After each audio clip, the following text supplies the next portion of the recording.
Hello, everybody. I hope you're having a good day or night, wherever you might be. If you ever end up going to Canada, if you go to Toronto or Ontario, you'll see that the slogan on the license plate reads Ontario, yours to discover.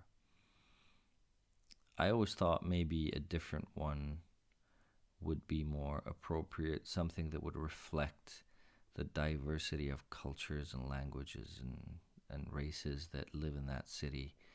I don't know, something like Ontario, a miniature slice of the planet, something like that, because it is a diverse place. I personally like that, but some people might not be used to it. Um, there are different neighborhoods in the city that may not necessarily carry the name of a certain race, but they're certainly known for different races or a specific race or culture or language. There are areas of the city that are known as the Italian part or the Greek part, or where Africans live, or a lot of Iranians live, or Asians live. And this in itself is not bad or good. It becomes bad when stereotypes form. And again, stereotypes are not bad in and of themselves. It depends on what people use them for. I personally was okay with them because it was a way of connecting and making jokes with friends. You have to know that you have to be careful. Um, Now, the country that you are living in right now uh, has definitely got jokes about different people from different regions that live there. And I don't know what the laws and regulations in a workplace environment are about making jokes, but you have to be careful when you're in Canada. Because if you make a joke about somebody's belief or race or language or anything, and if that person decides to go to HR, it can be a serious problem. You can even be removed, as they call it, or fired immediately, again, depending on the case. So be careful. But you also have to know that stereotypes like that help people connect. People living in Toronto, at least where I live, have a lot of information on each other. They will look at you and they can guess where you're from, and they know a couple of words from your language, and they throw those words your way to gauge how comfortable you are with racial stuff, and they'll make fun of you sometimes. And most people that I've met don't mean anything bad by it. It's just the way they connect with you by using stereotypes. The stereotypes uh, range from stereotyping people's behavior related to their race, or shopping habits, or jobs that they do. For example, again, don't brand me a racist. This is just the thing that was. It's just an observation. For example, I don't know, Iranians are sometimes in some circles known for wearing a lot of cologne or perfume, or Iranians are known for liking German cars like BMWs, or they're also known for playing loud music in their cars.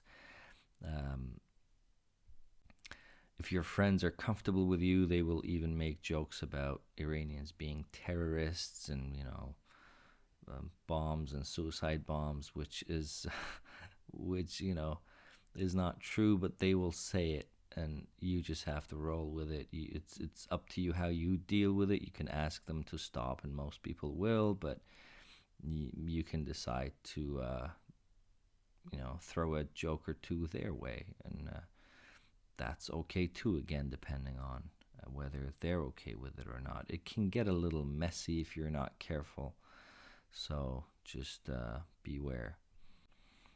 I don't know if you're Nigerian. There's some other examples. I have had Nigerian friends, people make fun of them saying, "Oh, are you a Nigerian prince with a lot of money?" referring to those chain emails that used to be sent to people. Fraud. Speaking of Africa, a lot of parking attendants are from Africa, North Africa. That is sort of like a fact. You'll see a lot of them working in huge parking lots in shopping malls or in office buildings.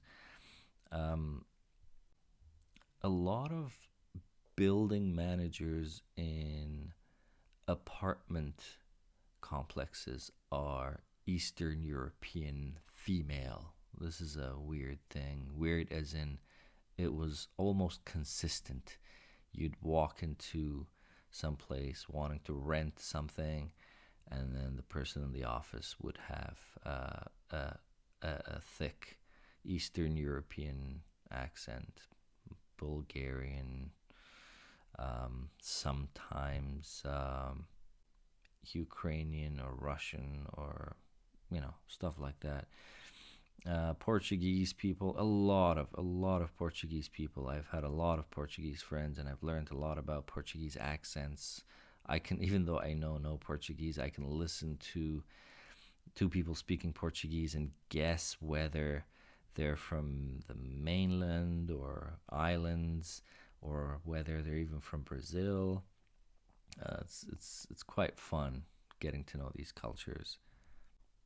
Greeks have their own neighborhood, and there's a food festival. There are Filipinos and Asians, and Filipinos are known for being extremely hardworking. Most of them have more than one job. Um, Russians and Iranians, it's weird, and Koreans and Chinese, they usually live in not the same neighborhoods, but in similar neighborhoods and close to each other. I don't know why that is. Um, Most of the housekeeping services in most buildings is done by Portuguese. I think they have a lot of these contracts, and it's not really a labor thing. I think it's a power thing. They just have the contracts, and some of them will be Filipino in these buildings. Very few of them will be Hispanic, but a lot of them are Portuguese. Koreans are known for having for having dry cleaners and corner stores. Indians are known for having owning gas stations and other 7-Elevens and stuff. These are all things that people in North America probably know, and it's just funny to them as to why I'm mentioning them.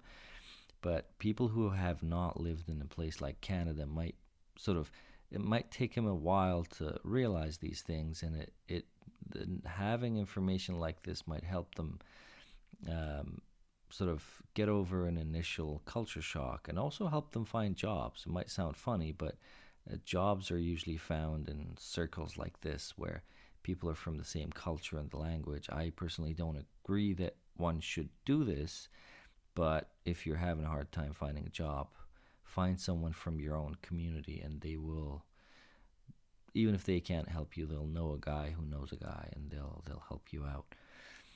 All in all, living in a place like Toronto, for example, where there are a multitude of races and languages, and you'll hear other languages on the subway, in the street, definitely a lot of different languages.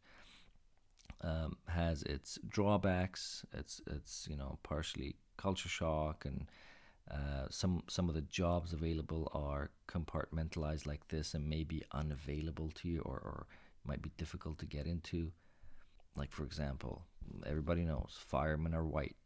I know it might sound racist, but that's mostly what it is.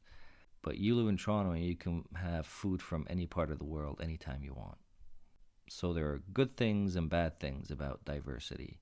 I personally like it. I hope you like it too. There are many other examples that I missed or forgot, maybe later.